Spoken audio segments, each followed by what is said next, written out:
자리에서 일어나셔서 겸손한 마음으로 묵상 기도하심으로 6월 넷째 주 예배를 성부와 성자와 성령의 이름으로 시작하겠습니다.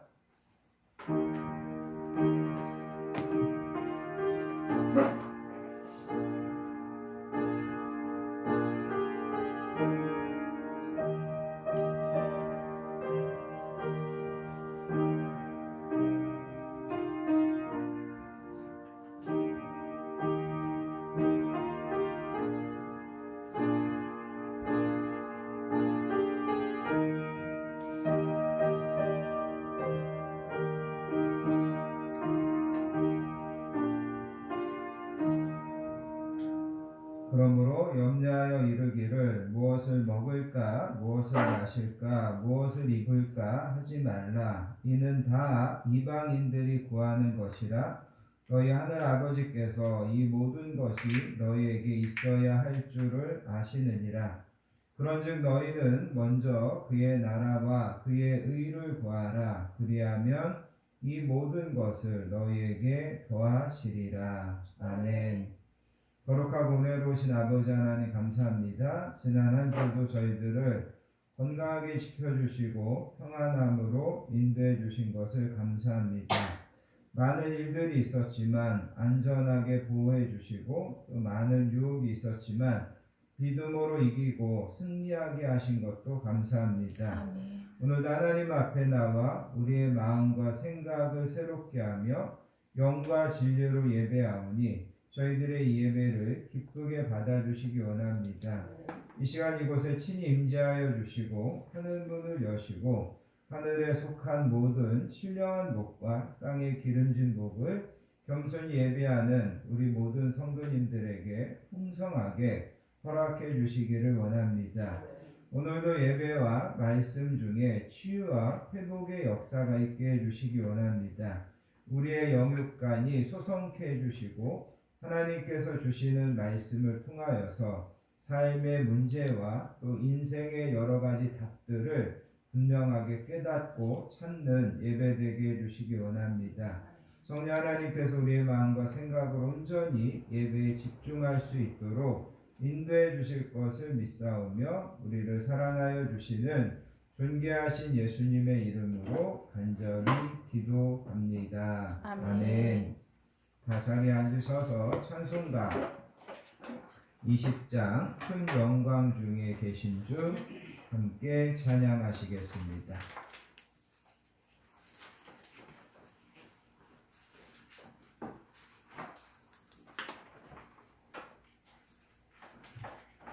찬송가 20장 큰 영광 중에 계신 주 찬양합니다.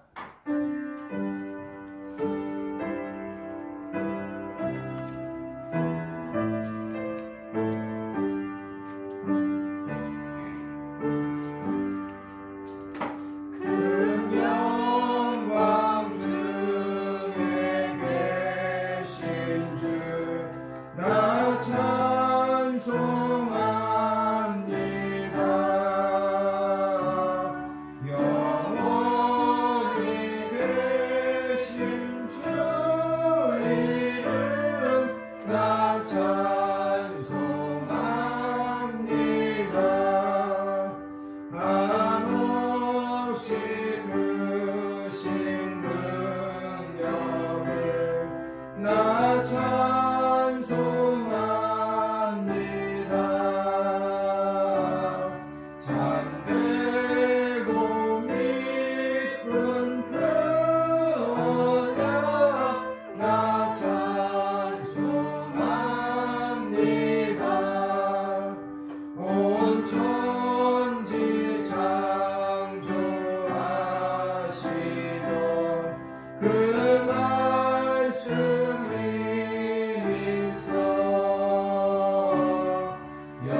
신경하심으로 우리의 신앙을 하나님께 고백드리겠습니다. 전능하사 천지를 만드신 하나님 아버지를 내가 믿사오며 그 외아들 우리 주 예수 그리스도를 믿사오니 이는 성령으로 잉태하사 동정녀 마리아에게 나시고 본디오 빌라도에게 고난을 받으사 십자가에 못 박혀 죽으시고 장사한 지 사흘 만에 죽은 자 가운데서 다시 살아나시며 하늘에 오르사 전능하신 하나님 우편에 앉아 계시다가 저리로서 산 자와 죽은 자를 심판하러 오시리라. 성령을 믿사오며 거룩한 공예와 성도가 서로 교통하는 것과 죄를 사하여 주시는 것과 몸이 다시 사는 것과 영원히 사는 것을 믿사옵나이다. 아멘. 이 시간 계속해서 참회와 고백의 기도로 하나님 앞에 나아가기 원합니다. 지난 한 주간 우리의 삶을 겸손하게 뒤돌아보기 원합니다. 한 주를 살면서도 하나님의 뜻과 말씀을 우선하여 살기보다 여전히 내 고집과 내 주장을 앞세우며 세상의 넓은 길로 가려고 했던 모습이 있다면 이 시간 하나님 앞에 회개하기를 원합니다. 하나님께서는 너희들의 모든 삶의 짐과 여정을 나에게 맡겨야 된다 말씀하시는데 우리가 믿음이 없어 하나님께 맡기지 못하고 여전히 내 생각과 또 내 계획과 내 지혜로 내 능력으로 살려고 했던 모습이 있었다면 그것도 이 시간 하나님 앞에 회개하기를 원합니다. 하나님은 오늘도 우리에게 큰 은혜 주시려고 부르셨는데 행여라도 내 마음 가운데 한 주간 지난 삶 가운데 하나님의 은혜에 방해가 되고 걸림이 되는 것들이 있다면 이 시간 그것을 겸손히 회개하고 온전히 은혜 받는 예배, 온전히 은혜 받는 자리에 서게 해 주시라고 이 시간 참회와 고백의 기도를 하나님 앞에 드리시겠습니다. 주님 감사합니다. 하나님 아버지 감사합니다. 오늘도 저희들을 귀한 예배를 불러주시고 이 시간에 한 주를 겸손하게 기도하며 성령님 앞에 성령님의 그 거룩하신 분 앞에 나를 조명합니다. 주간의 모든 시간들을 하나님 아버지 사람들은 보지 못하지만 하나님께서 보시는 모든 것들까지 내가 하나님 앞에 내려놓고 아버지 내가 연약하여서 어리석어서 하나님 앞에서 성령님께서 나를 머리끝에서 발끝까지 치유하여 주시고 이 시간에 깨끗하게 하셔서 예배와 그 말씀과 은혜의 기도로 하나님 앞에 쓰임받으며 나아갈 수 있도록 하나님 도와주시기를 원합니다. 오직 주님과 함께 동행하며 하나님의 은혜를 사모합니다. 하나님 오늘도 하나님의 은혜로 주님 연약할 때 우리에게 쓰임을 원하는 백성들이 예배를 모였습니다. 통하여서 말씀과 기도로 다시 한번 하나님 앞에 무릎 시간이 되게 하시고 주의 은혜와 도우심을 풍성한 은혜를 경험하는 저희 모두가 되게 예배 되도록 이끌어 주시기 원합니다. 모든 예배를 하나님께 맡기고 시간 이지하며 역사하시고 우리를 사랑하여 주시는 존귀하신 예수님의 이름으로 간절히 기도합니다. 아멘. 사랑과 공의를 풍성하신 아버지 하나님 감사합니다. 오늘도 저희들을 예배의 자리로 불러주시고 이 시간에도 겸손한 마음으로 입술을 열어 고백의 기도를 드리게 하시니 감사합니다. 만일 우리가 우리 죄를 자백하면 그는 미쁘시고 의로우사 우리 죄를 사하시며 우리를 모든 불의에서 깨끗하게 하신다라고 약속하셨습니다. 이 시간에도 그 약속의 말씀을 붙잡습니다. 이 시간에도 성령님께서 저희들을 머리끝에서 발끝까지 조명하여 주시고 우리 안에 추하고 더러운 것들은 다 불태워 주시고 온전히 하나님 앞에 은혜 받는 자리로 서게 해주시기를 원합니다. 하나님을 사랑한다고 하면서도 입술의 고백에 그쳤던 것을 용서해 주시기 원합니다. 믿음으로 산다고 하면서도 여전히 믿음으로 살지 못하고 인간적인 계산과 인간적인 생각으로 살려고 했던 것도 용서해 주시기 원합니다. 썩어질 육체임을 알면서도 잠시 후면 떠나야 될 세상일을 알면서도 세상에 집착하며 세상에 매여 있었던 것들도 하나님 용서해 주시기 원합니다. 작은 이익을 위하여 하나님의 이름을 욕되게 한 적은 없었는지 하찮은 자존심을 내려놓지 못해서 가장 가까운 사람들 앞에 분노하고 또 때로는 감정적으로 그들에게 화를 내고 또 그들에게 용서받지 못할 말들을 내뱉은 것은 없었는지 하나님 저희 자신들을 겸손하게 뒤돌아보기 원합니다.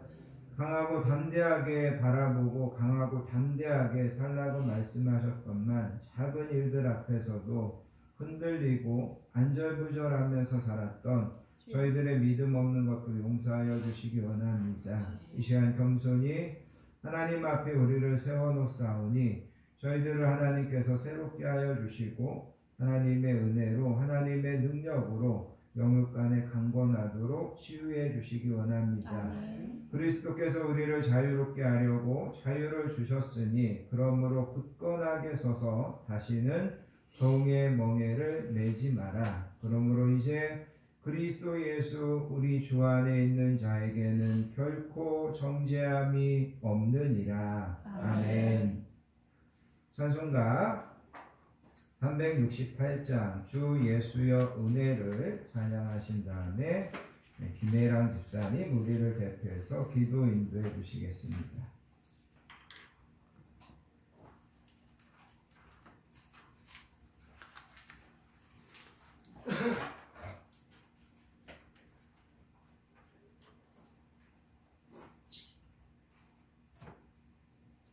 찬송가 368장 찬양합니다.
이 세상에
은혜가 풍성하신 하나님 아버지, 한 주간도 우리의 삶을 붙드시고 보호하여 거룩한 예배로 인도하심에 감사와 찬양을 드립니다. 아멘. 어디를 가든 하나님의 섬세하고 아름다우신 마음을 느끼며 살아가도록 세상 만물을 창조하셔서 기쁨으로 지낼 수 있도록 하여 주심에 또한 감사드립니다. 아멘. 진리를 말씀으로 창조하시고 지혜로 만물을 만드신 하나님을 찬양하고 경배합니다. 저희들이 언제 어디서든지 늘 하나님을 경배하고 예배할 수 있도록 은혜 내려주시옵고, 알고도 모르고도 지은 죄들이 있다면 용서하옵시고, 저희들의 삶을 통하여 하나님의 이름을 높이며 영광 돌리는 삶을 살아가는 모두가 되게 인도하여 주시옵소서. 아멘. 시간이 흐르고 또 흘러 6월의 마지막 주가 되었습니다. 지나온 모든 시간이 하나님의 은혜요 사랑임을 압니다. 어떤 일들이 일어날지 모르지만 하나님은 가장 좋은 곳으로 인도하여 주실 것을 믿습니다. 아멘. 너의 행사를 여호와께 맡기라. 그리하면 내가 경험하는 것이 이루어지리라 하신 말씀처럼 모든 일들을 말씀에 순종하며 주님께 맡기는 삶이 되기를 원합니다. 아멘. 눈으로 보이는 것이 전부라 생각하거나 나의 지식만으로 판단하여 절망하지 않게 하옵시고 지켜주시고 지혜 주시옵소서. 아멘. 호국 구원의 달 나라를 위해 꽃다운 청춘을 바치고 피 흘린 이들을 잊지 않게 하시고 그들을 위해 잠시나마 기도하는 시간을 갖기를 원합니다. 아멘. 이 나라가 세워지기까지 그들의 있음을 기억하게 하옵시고 이 나라를 붙들어 주셔서 경제적으로나 정치적으로나 안정되고 화합하여 국민이 평안한 나라가 될 수 있도록 그들의 헌신이 헛되지 않는 나라가 되도록 간섭하여 주시옵소서. 아멘. 세계 곳곳에서 복음을 전하는 선교사님들을 건강으로부터 지켜주시옵고 어떤 시련이나 역경에도 잘 이겨낼 수 있도록 지혜 주시고 열매가 맺는 큰 기쁨도 주시옵소서. 아멘. 성령으로 함께 하시는 주님, 진실한 마음과 사랑으로 말씀 전하시는 목사님께 성령과 능력 충만케 하시고 건강과 가정을 지켜주시오며 지치고 상한 마음 들지 않도록 힘을 주시옵소서. 아멘. 건강한 교회가 부흥되고 귀하고 어려운 사명 감당하실 목사님께 힘이 될 수 있도록 교회를 지켜주시고 부흥되게 인도하옵소서. 아멘. 이 땅의 청년들 자신에게 주어진 젊음의 시간을 낭비하지 않게 하시고 인생의 방향을 바로잡을 수 있도록 지혜 주시옵소서. 아멘. 아직은 미숙하고 부족하지만 무엇 하나 자신할 순 없지만 하나님께서 주신 놀라운 능력과 가능성을 믿고 마음고 꿈꾸고 도전하는 용기를 주시옵고 삶을 결정할 수 있도록 인도하옵소서. 아멘. 모든 것을 아낌없이 내어주시는 예수 그리스도의 이름으로 기도드립니다. 아멘.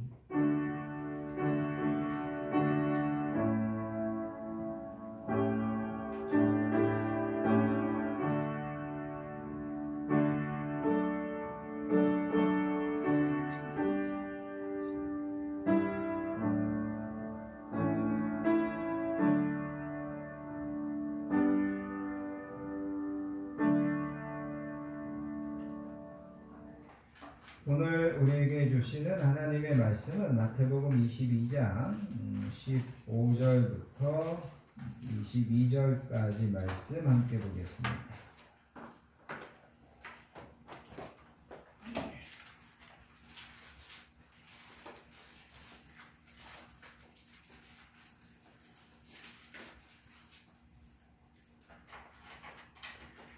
신약 성경 37페이지 마태복음 22장 15절부터 22절까지 말씀.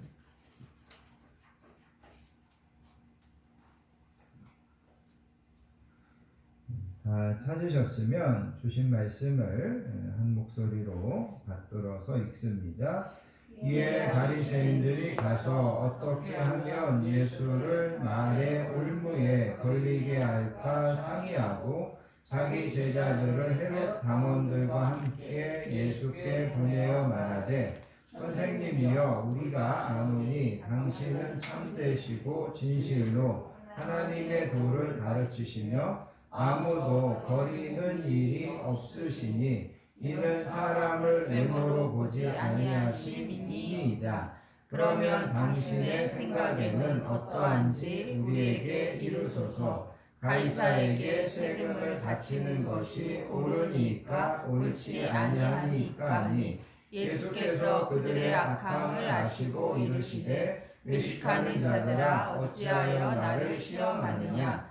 세금 낼 돈을 내게 보이라 하시니 데나리온 하나를 가져왔거늘 예수께서 말씀하시되 이 형상과 이 글이 누구의 것이냐 이르되 가이사의 것이니이다. 이에 이르시되 그런즉 가이사의 것은 가이사에게 하나님의 것은 하나님께 바치라 하시니 그들이 이 말씀을 듣고 놀랍게 여겨 예수를 떠나가니라. 아멘. 그런즉 가이사의 것은 가이사에게 하나님의 것은 하나님께 바치라. 우리가 6월을 호국보훈의 달이라고 합니다. 호국보훈이라는 말은 나라를 지키고 나라를 위하여 힘쓴 사람들의 공헌을 보답한다, 그런 의미가 있습니다. 그리고 여러분, 이번 주 화요일은 유교 74주년이 되는 기념일입니다. 우리나라의 근현대사를 보면 정말 우리나라, 우리 민족에게는 많은 고난과 역경과 위기가 있었습니다. 그런 시간들을 통과해서 오늘 우리가 이 자리에까지 온 것을 볼 수 있습니다. 1905년도에 을사보호조약이 체결되고 1910년에 한일합방이 이루어집니다. 그리고 36년 동안 우리는 일제히 압제를 받았습니다. 해방이 되었지만 외세에 의해서 독립하다 보니까 남과 북이 신탁 통치를 받고 있다가 1950년 6월 25일 날 전쟁이 발발하게 됩니다. 6.25 전쟁은 약 3년 넘게 격렬한 전투가 이어졌으며 수많은 희생자를 낳았고 우리나라는 엄청난 물적, 인적 피해를 가져왔고 우리나라 전체적으로 완전히 폐허가 되다시피 했습니다. 1953년 7월 27일에 휴전협정으로 막을 내렸지만 아직까지도 우리는 공식적인 평화협정을 맺지 못하고 있습니다. 6.25 이후에 우리 남한은 극심한 가난을 극복하기 위하여 경제 성장 주도적인 정책을 폈고 또 여러 가지 정치적인 혼란을 겪어야 했고 또 수많은 사람들의 희생과 헌신으로 경제적으로도 어느 정도 부유해졌고 사회적으로 안정됐고 민주주의를 꽃피는 그런 나라가 될 수 있었습니다. 저는 개인적으로 이런 우리나라의 근현대사를 지나서 지금의 대한민국에 살고 있는 것에 대해서 크게 두 가지를 생각하게 됩니다. 한 가지는 우리가 경제적으로 이미 그래도 어느 정도 발전되고 안정되고 민주화된 사회에 태어나서 내가 지금 살고 있는 것에 대해서 정말 감사하게 됩니다. 만약에 내가 일제시대에 태어나서 신앙생활을 했다면 예를 들어서 신사참배와 같은 것들을 강요받았다면 나는 그런 문제들 앞에서 되게 갈등했을 것입니다. 내가 만약 6.25 전쟁을 겪으면서 내가 직접 그 전쟁에 참여하거나 아니면 나의 가장 가까운 부모나 형제들을 그 전쟁 중에 잃는 상황이 되었다면 정말 그거는 괴롭고 고통스럽고 슬픈 일이었을 것입니다. 내가 불의한 공권력이 개인의 자유를 억압하고 강제하던 그런 시대에 의식 있는 한 시민으로서 그런 것들에 대해서 내가 어떤 입장과 어떤 행동을 해야 되나 이런 것들을 고민하면서 살았다면 그것도 되게 힘들었을 것입니다. 그러므로 나는 이런 힘든 시간들을 다 비껴나서 사회적으로 정치적으로 경제적으로 발전되고 안정된 지금 이 시대에 살고 지금 이 시대에 신앙생활 할 수 있게 해주시는 것이 얼마나 다행이고 얼마나 감사한 일인가 이런 생각을 하게 된다는 거죠. 그러면서 또 한 가지 생각하는 것은 뭐냐면 그럼에도 불구하고 하나님께서 나를 지금 이 시대에 살게 하시는 그 시대적인 소명과 그 시대적인 책임은 무엇일까 이런 생각을 하게 됩니다. 하나님이 이렇게 좋은 시대, 하나님께서 이런 좋은 상황 속에 또 어떻게 본다면 뭐 물질이 우상이 되고 극단적인 이기심이 팽배있는 이런 시대에 우리를 살게 하셨는데 우리를 이 시대에 살게 하신 분명한 목적이 있을 거라는 거죠.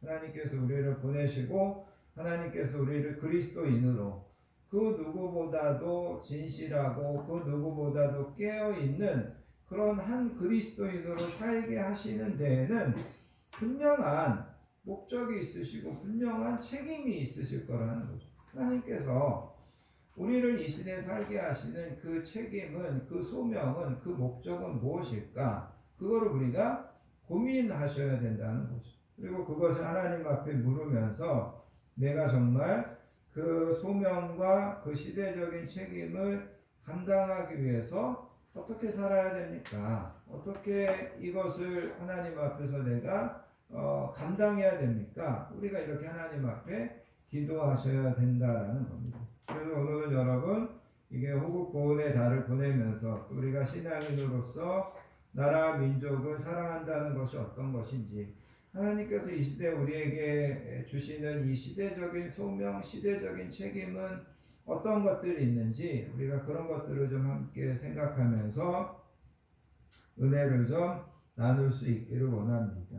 오늘 우리가 읽은 이 본문에 보면 바리새인들이 예수님을 공경에 빠뜨리려고 예수님을 올무에, 예수님을 덫에 걸리게 하려고 예수님을 찾아가서 진퇴양난의 질문을 던집니다.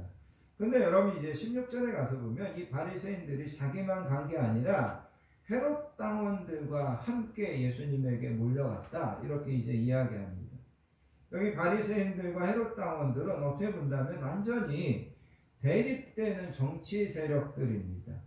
이들은 항상 어떻게 보면 싸우고, 이들은 항상 어떻게 보면 대립하는 그런 사람들이었습니다. 왜냐하면 바리새인들은 로마가 이스라엘을 통치하는 것에 대해서 못마땅하게 여기고 할 수만 있으면 이 로마를 몰아내려고 로마에 저항했던 사람들이 바리새인들입니다. 반대로 헤롯 당원들은 로마의 통치에 협조하며 또 로마에 대해서 호의적이며 그 로마로부터 어떤 이권이라든가 혜택을 받고 있던 사람들이 헤롯 당원들이었다는 거죠.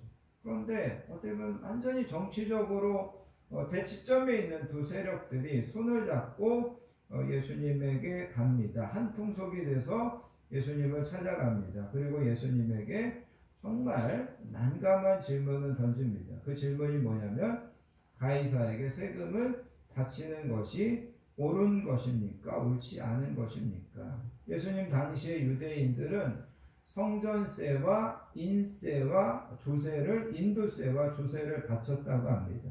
조세와 인두세는 강제로 징수되어서 로마 황제에게 바쳐졌는데 일부 열심 당원들은 가이사에게 세금을 내는 것이 율법에 어긋나는 것이자 주장하면서 자주 반란을 일으켰다는 겁니다. 그래서 여러분 여기서 가이사에게 세금을 내는 문제는 단순히 이게 납세의 문제일 뿐만 아니라 이게 정치적인 문제입니다. 그리고 더 나아가서 이것이 가이사를 숭배하는 것이냐 아니냐, 이게 종교적인 문제까지 얽혀있는 되게 복잡하고 예민한 문제라는 거죠.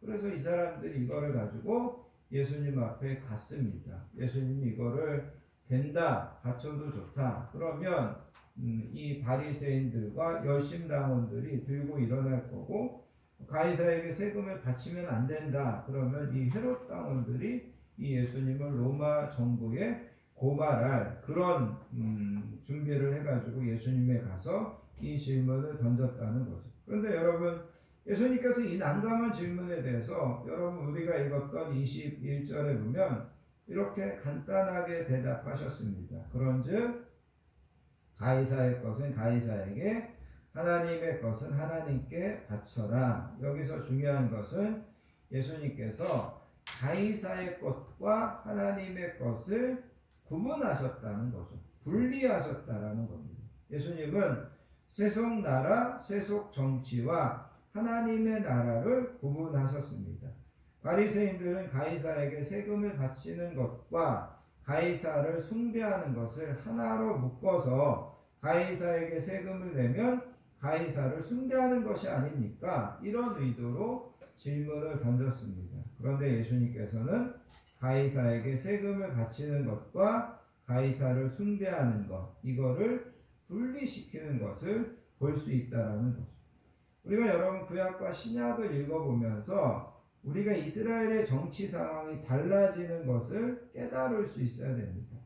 구약의 이스라엘 나라는 다윗이 다스리는 나라였고 다윗에게 복종하는 것은 하나님을 섬기는 것과 크게 다르지 않았습니다. 그래서 여러분 다윗에게 세금을 내고 다윗이 징집명령을 내려서 군대에 들어가 가지고 주변 나라들과 싸우고 이것이 하나님을 잘 섬기고 하나님께 충성하는 것과 이게 아무런 갈등이 없었다라는 거죠. 그때는 나라를 사랑하고 나라에 충성하는 것이 하나님에 대한 믿음이었고 하나님에 대한 충성이었다라는 거죠. 그런데 여러분 아시는 것처럼 신약에 와서는 이런 정치적인 상황이 달라집니다. 다윗은 하나님께서 기름 부으신 하나님이 세우신 같은 동족의 왕이지만 이스라엘이 로마 황제 가이사에게 세금을 내고 가이사에게 충성을 해야 되는 것은 하나님이 이 가이사를 기름 부은 것도 아니고 하나님께서 그 사람에게 그 사람이 같은 유대인들도 아니고 이방인이고 이런 것이기 때문에 이 가이사에게 충성하는 것과 하나님을 잘 믿고 하나님을 충성하는 것 사이에 갈등하게 되고 충돌할 수밖에 없었다라는 겁니다. 그래서 저들이 와서 묻는 겁니다. 예수님을 곤란하게 하려는 의도가 다분히 있지만 또 한편에서는 정말 어떻게 해야 되는지 몰라서 예수님에게 물으셨다라는 거죠. 그런데 예수님께서 가이사에게 세금을 내는 것과 하나님을 경배하는 것을 구분시키더라는 거죠. 그래서 여러분 우리도 세속 나라, 세속 정치와 하나님의 나라를 구분하고 분리할 수 있어야 됩니다. 빌립보서 3장 20절에 가서 보면 바울 사도가 이렇게 이야기합니다. 그러나 우리의 시민권은 하늘에 있는지라 거기로부터 구원하는 자 곧 우리 주 예수 그리스도를 기다리노니. 그러면서 바울이 우리의 시민권은 하늘에 있습니다. 이렇게 이야기하더라는 거죠. 성경에 보면 바울은 로마 시민권자였습니다. 그는 유대인이었는데 로마 시민권자였습니다. 그런데 바울이 뭐라고 이야기하냐면 내 진짜 시민권은 하늘에 있습니다. 그렇게 이야기하더라는 거죠. 여러분 나와 여러분들은 대한민국 국민입니다. 그죠? 나와 여러분들의 주민등록은 서울시에 되어 있습니다. 근데 바울이 나와 여러분들에게 뭐라고 이야기하냐면 여러분의 국적은 하늘나라입니다. 여러분의 주민등록은 지금 천국에 되어 있습니다. 그렇게 이야기하고 있다라는 겁니다. 그렇게 본다면 우리는 이중국적자라는 말로 설명해도 됩니다. 우리는 대한민국의 국적을 가지고 있고 하늘나라의 국적도 가지고 있습니다. 두 개의 국적을 가지고 있고 우리는 대한민국의 국민이면서 하늘나라의 백성이기도 하다. 이렇게 구분하고 분리할 수 있어야 된다는 겁니다. 그러면 우리가 하나님의 나라와 이 세속 나라를 구분하는 것이 왜 중요하냐? 우리가 몇 가지를 좀 함께 생각해 보기를 원합니다. 마태복음 22장 오늘 우리 22절을 읽으셨는데 거기에서 조금 더 내려가서 34절 이하에 가서 보면 한 율법사가 예수님에게 와서 질문합니다. 선생님, 율법 중에 가장 중요한 가장 큰 율법이 뭡니까? 그렇게 질문합니다. 예수님께서 대답합니다. 내 마음을 다하고 목숨을 다하고 뜻을 다하여 주 너의 하나님을 사랑하라 하셨으니 이것이 크고 첫째 되는 계명이다. 둘째도 그와 같으니 내 이웃을 내 자신과 같이 사랑하라 하셨으니 이 두 계명이 온 율법과 선지자의 강령이니라. 이렇게 대답하십니다. 예수님은 마음과 목숨과 뜻을 다하여서 하나님을 사랑해라. 이것이 우리가 이 세상을 살면서 제일 중요하고 가장 우선해야 되는 일이다. 이렇게 이야기하셨다라는 거죠. 우리는 여기서 인간의 법이라든가 인간의 제조라든가 인간의 정치라든가 인간의 관계 등이라든가 이런 것들이 가장 먼저 오지 않는다는 것을 주목하셔야 됩니다. 성경에서 인간의 관계가 하나님의 관계보다 우선적으로 중요하게 가르치는 경우가 단 한 번도 없다는 거죠. 언제든지 우선순위는 사람과 하나님이 가지는 관계입니다. 가이사에게 세금을 바치는 것이 가하니까 교회가 인종차별에 대해서 뭐라고 해야 합니까?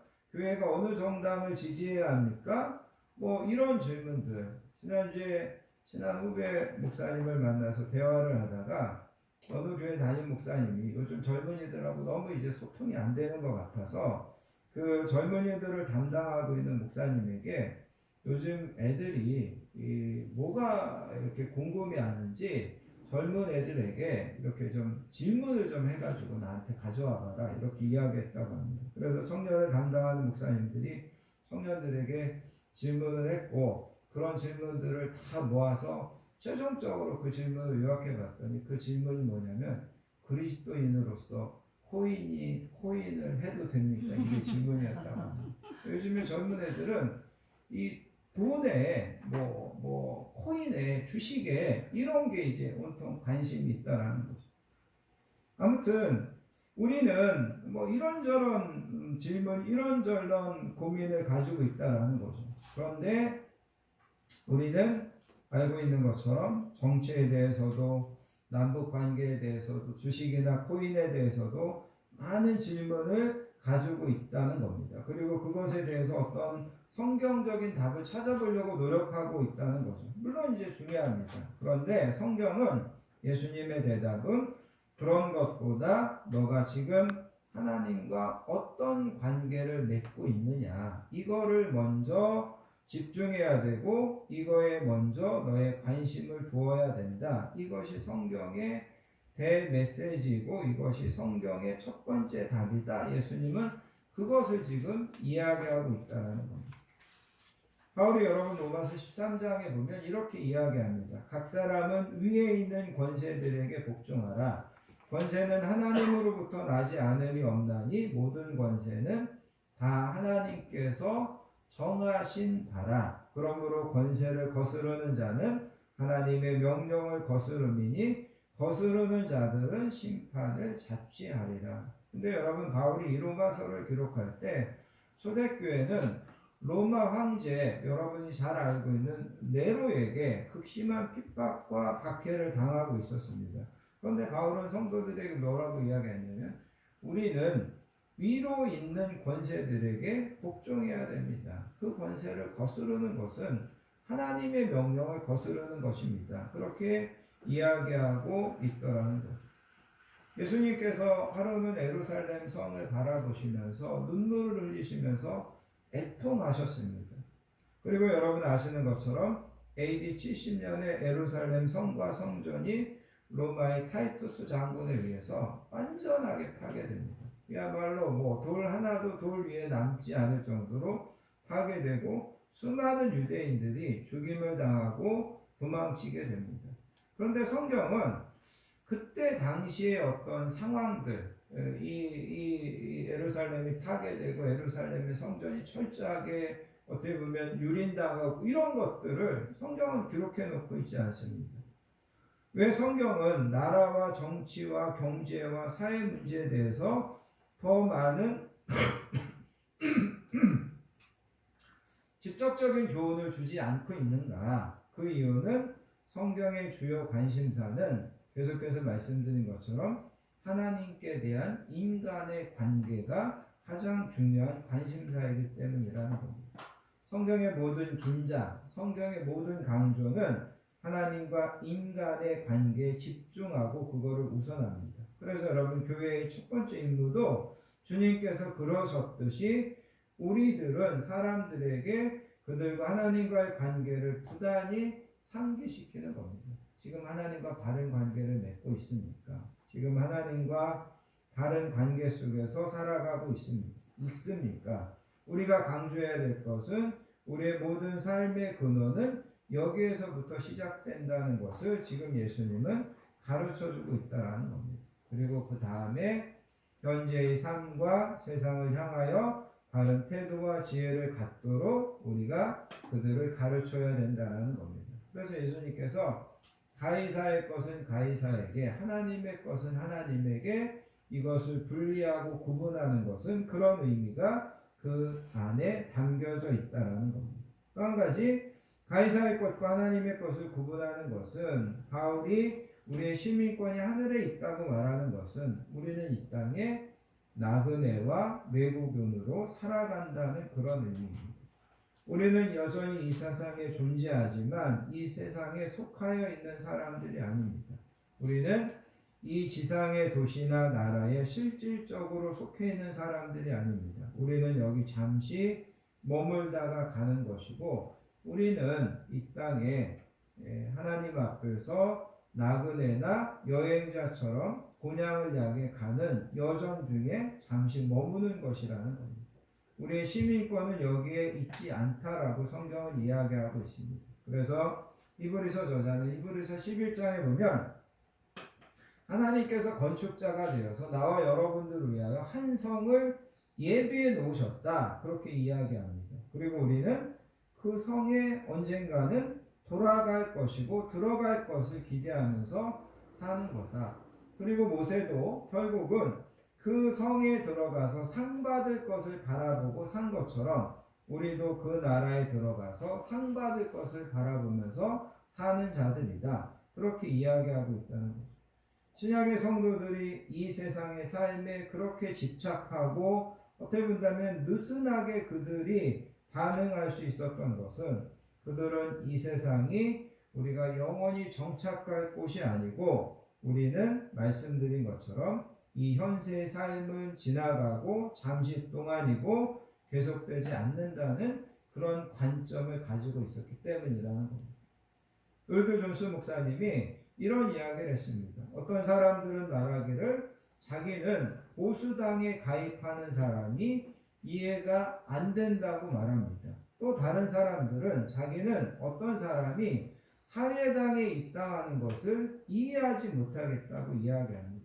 우리나라로 이야기하면 어떤 사람들이 힘을 지지한다는 것이 도저히 이해가 안 된다고 이야기하는 사람들이 있고, 어떤 사람들은 신앙인이 민주당을 찍는다는 것이 도저히 이해가 안 된다는 사람들이 있다는 거죠. 이거는 옛날 영국에서도 그랬다는 거죠. 그런데 로이드 존스 목사님이 뭐라고 이야기하냐면 문제의 진상은 둘 다 잘못되었다는 것입니다. 정치적인 정당이나 정치적인 세력 중 어느 것과 신약 성경의 가르침을 등식으로 표현해가지고 이거니까 이것이 맞다, 이거니까 이것을 지지해야 된다, 이렇게 해석하는 것은 잘못된 것이고 성경을 억지로 해석하는 것이라는 겁니다. 그리스도인은 정의상 이러한 일들에 대해서 흥분하지 않아야 됩니다.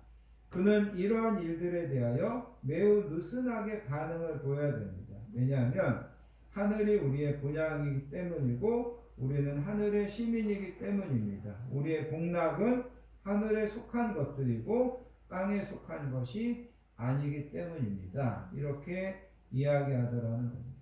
그래서 여러분, 기독교는 어떤 면에서 본다면 지금의 정치, 지금의 사회, 지금의 경제 제도를 해하려고 하거나 이거를 개혁하려고 하거나 그러는 입장이 아니라는 겁니다. 오해하지 마시기 바랍니다. 고린도서 7장에 보면 바울이 이제 교회 안에 있었던 이런 문제를 취급합니다. 어떤 불신자 부부가 있었는데 이 불신자 부부가, 남자가 이제 예수님을 믿게 됐습니다.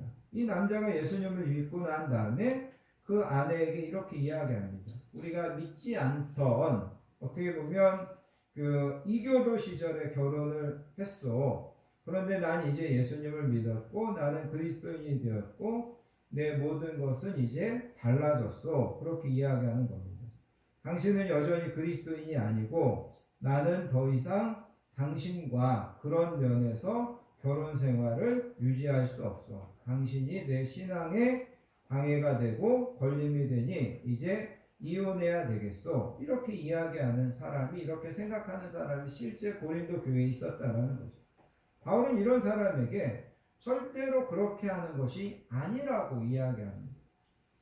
그것은 너희가 잘못 알고 있고 잘못 적용하고 있다라고 이야기합니다. 상대방에게 먼저 기독교인이 된 당신하고 더 이상 결혼 생활을 유지할 수 없다고 먼저 이혼을 요구하면 상대방이 먼저 당신이 기독교인이 됐기 때문에 더 이상 결혼 생활을 유지할 수 없다고 먼저 이혼을 요구하면 어쩔 수 없지만 내가 기독교인이 됐기 때문에 먼저 이혼하겠다고 하는 것은 절대 예수님의 가르침이 아니라는 겁니다. 우리 아직 그리스도인이 되지 않은 너 아내, 너 남편을 위해서 더 사랑해주고 더 잘해주는 것이 예수님의 가르치심이고 하나님의 말씀이다. 그렇게 이야기하더라는 거죠.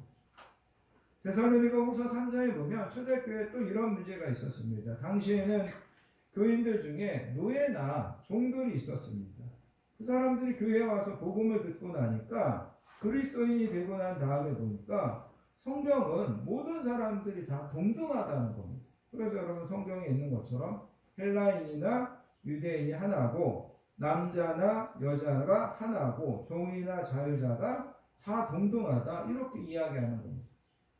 그러니까 이 사람이 종으로 있던 노예로 있던 이 사람이 이 말씀을 듣고 야 내가 이제 새로운 세계를 깨달았구나. 내가 이제 새로운 세계를 보게 되는구나. 그러면서 이제 내가 더 이상 우리 주인에게 우리 상전에게 복종할 필요가 없게 됐구나. 내가 이제 주인에게 매맞으면서 인간적인 취급도 받지 못하면서 살지는 못하겠다. 그러면서 내가 이제 더 이상 주인을 섬기지 않겠다. 그렇게 생각하는 노예들이 있었다라는 거죠. 바울은 뭐라고 이야기하냐면 아니라는 겁니다.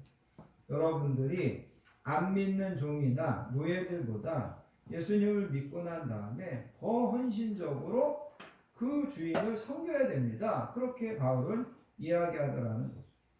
그러면 여러분 내가 그리스도인이 되었다고 어떤 정치나 어떤 사회나 어떤 제도나 이런 것들을 폐기하고 그런 것들을 개혁하고 그런 일들을 교회가 나서서 하고 그게 아니라는 겁니다. 중요한 것은 뭐냐면 성경은 우리 인간을 다룹니다. 그리고 그 교훈을 통하여서 그 교훈의 영향력 아래서 새로운 이해력을 가지고 자신의 처지를 점검해보고 그 다음에 개인이 뭔가를 개선하고 또 뭔가를 고쳐보려고 노력하는 것은 되게 중요합니다. 그러니까 우리 인간을 깨우고 그야말로 어떻게 보면 인간을 개화시키고 그러는 것이 하나님의 말씀이라는 거죠. 그리고 그 말씀을 통해서 깨달은 그 사람이 뭔가 이 사회를 바꾸려고 개인적으로 노력하고 개인적으로 헌신하고 그거는 중요하다는 거죠. 그런데 교회가 어떤 정치적인 이슈를 가지고 어떤 사회적인 이슈를 가지고 그거를 관철시키기 위하여 힘을 모으고 그런 것들을 운동으로 펼쳐나가고 그거는 절대 성경적인 것이 아니라는 겁니다. 교회는 한 사람의 영혼을 먼저 하나님 앞에 바르게 세우고 또 그 사람이 말씀을 통하여서 지금의 여러 가지 정치적인 경제적인 상황들이 불이하다는 것을 보고 그것을 내가 어떻게 하면 개선하고 그것을 어떻게 하면 고칠 수 있을까? 그것을 스스로 일깨워서 그것에 관심을 가지고 그것을 위하여 노력하는 그런 사람들을 길러내는 것. 그래서 그런 사람들이 더 증가할수록 선한 영향력들이 더 커지는 것. 그것이 교회가 해야 되는 그리스도인들이 해야 되는 일이다. 성경은 그것을 이야기하고 있습니다. 결론적으로 여러분 이런 이야기를 좀 해보기 원합니다. 어떤 정치제도나 어떤 경제제도나 완벽한 것은 지금까지 없었다라는 겁니다. 그럼 인류가 지금까지 여러 가지 정치 체계를 바꿔보았습니다. 역사를 뒤돌아보면 어떤 때는 과도 정치를 했었고 어떤 때는 입헌군주제를 했었습니다. 어떤 사람들은 민주주의가 또 어떤 사람들은 공화제가 또 다른 이들은 공산주의가 최고라고 이야기합니다. 그런데 여러분 우리가 지금까지 경험한 것처럼 어떤 정치 체제도 유일하게 옳고 유일하게 참되고 유일하게 완벽한 것은 없습니다. 경제도 마찬가지라는 거죠. 수많은 사람들이 경제 이론을 가지고 이렇게도 이야기하고 저렇게도 이야기하지만 유일하게 옳고 유일하게 참되고 유일하게 완벽한 것은 없다라는 거죠. 그래서 여러분 어떤 정치를 하던 어떤 경제를 하던 이 땅에 하나님의 나라와 천국과 같은 것을 이 땅에 이루려고 하는 것은 물론 우리가 그것을 위하여 노력해야 되지만 이 땅에 절대 이룰 수 없다라는 겁니다. 어떤 정치를 가지고 어떤 경제를 해도 이 땅에 하나님의 나라를 이룰 수 없다는 것을 우리는 분명히 기억하셔야 됩니다. 그래서 우리는 하나님의 나라, 하나님의 통치를 실현하려고 노력하셔야 됩니다. 결론적으로 또 한 가지 우리가 신앙인으로 써야 되는 것은 뭐냐면 우리는 이 나라와 민족을 위하여 기도할 뿐만 아니라 하나님의 나라를 위해서 기도하셔야 된다는 겁니다. 여기 보면 에스겔이나 에레미야나 다니엘이나 이런 사람들이 얼마나 그 나라와 민족을 위하여 눈물로 기도했는지가 정말 절절하게 나오는 것을 보게 됩니다. 우리가 정말 이 나라 민족을 사랑한다면 정말 그렇게 사심없이 여러분 기도해 주시기 바랍니다. 남과 북의 통일을 위해서 기도해 주시고 정의롭고 공정한 나라가 되게 해달라고 기도해 주시고 이 땅의 젊은이들이 좌절하지 않고 바른 가치관을 가지고 열심히 살아갈 수 있는 나라가 되게 해달라고 기도하시고 우리가 정말 이 나라 민족을 사랑하는 그리스도인들이라면 우리가 깨어 기도하는 것이 정말 우리의 사명이고 우리의 책임임을 여러분 기억하시기를 바랍니다. 더 나아가서 우리는 이 나라의 민족을 위하여 기도할 뿐만 아니라 하나님의 나라를 위하여서도 기도하셔야 됩니다. 그래서 여러분 주기도문에 보면 이렇게 이야기하죠. 하늘에 계신 우리 아버지여 이름이 거룩히 여김을 받으시오며 나라가 임하옵시며 여기 나라가 임하는 것은 하나님의 나라를 이야기하는 것입니다. 하나님은 이 세상과 그 모든 나라 위에 자신의 영광스러운 나라를 세우기를 원하십니다. 예수님은 제자들에게 하나님의 나라가 점점 그리고 더 신속하게 도래하도록 기도하라고 가르치셨습니다. 그래서 우리도 하나님의 나라가 우리에게 임하게 해달라고 기도해야 된다는 겁니다. 그래서 저와 여러분들이 호국 보훈의 달을 보내면서 신앙인으로서 나라 사랑하는 것이 이런 거구나. 뭐 어디 광화문에 가서 뭐 태극기 흔들고 그게 나라 사랑하는 게 아니라 진짜 하나님 앞에서 나라 민족을 위하여 기도하시고 이 땅에 하나님의 나라가 속히 임하기를 기도하시면서 누구보다도 나라 민족을 위하여 이 시대 또 이곳에 우리를 살게 하시는 그 하나님의 어떤 목적, 하나님의 뜻 그것을 이루어 가시는 저와 여러분들 되시기를 예수님의 이름으로 축복합니다. 아멘. 기도하겠습니다. 하나님 아버지 감사합니다. 이 나라 민족을 정말 풍전등화 같은 위기 속에서도 지켜주시고 하나님께서 복 주시고 하나님께서 지금까지 지키시고 은혜 베풀어 주신 것을 감사합니다. 수많은 위기들을 다 비껴나서 이렇게 안정되고 또 민주적인 나라에 우리가 살게 하신 것 하나님 너무 감사합니다. 그럼에도 불구하고 분명히 이 시대에 우리가 하나님의 백성으로 하나님의 자녀로서 이 시대적인 책임, 이 시대적인 사명이 있을 텐데 그것을 우리가 하나님 앞에서 깨닫고 또 그것을 잘 이루어가는 우리 모든 성도님들 되게 해주시기 원합니다.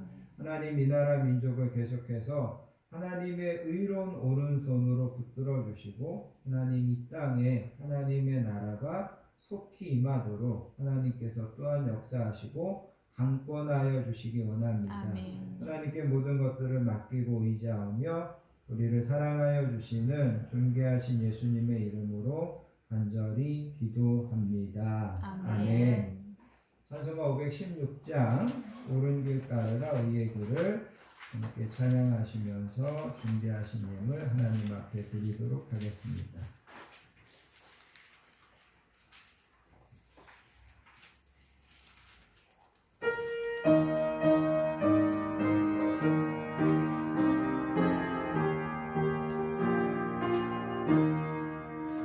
옳은 길 따르라 의의 길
성도의 소식을 함께 나누도록 하겠습니다. 한 주도 건강하게 지켜주시고 평안함으로 인도해 주신 하나님의 은혜와 사랑에 감사드리며 오늘도 복되고 귀한 예배 함께 하시는 모든 성도님들을 예수님의 사랑으로 환영하고 축복합니다. 옆에 계신 분들하고 인사하겠습니다. 사랑합니다. 사랑합니다. 축복합니다. 사랑합니다. 축복합니다. 사랑합니다. 축복합니다.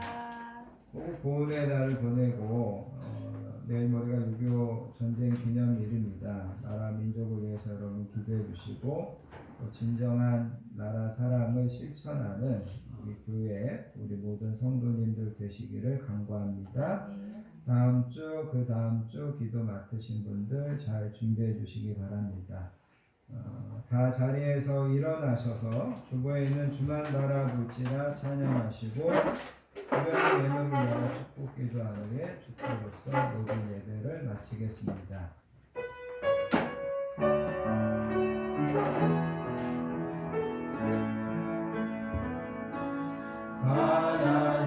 하나님의 사랑을 사모하는 자 하나님의 평안을 바라보는 자 너의 모든 것 창조하신 우리 주님이 너를 얼마나 사랑하시는지 하나님께 찬양과 경배하는 자 하나님의 선하심을 닮아가는 자 너의 모든 것 창조하신 우리 주님이 너를 자녀 삼으셨네. 하나님 사랑의 눈으로 너를 어느 때나 바라보시고 하나님 인자한 귀로써 언제나 너에게 기울이시니 어두움에 밝은 빛을 비춰주시고 너의 작은 신음에도 응답하시니 너는 어느 곳에 있든지 주를 향하고 주만 바라볼지라 주만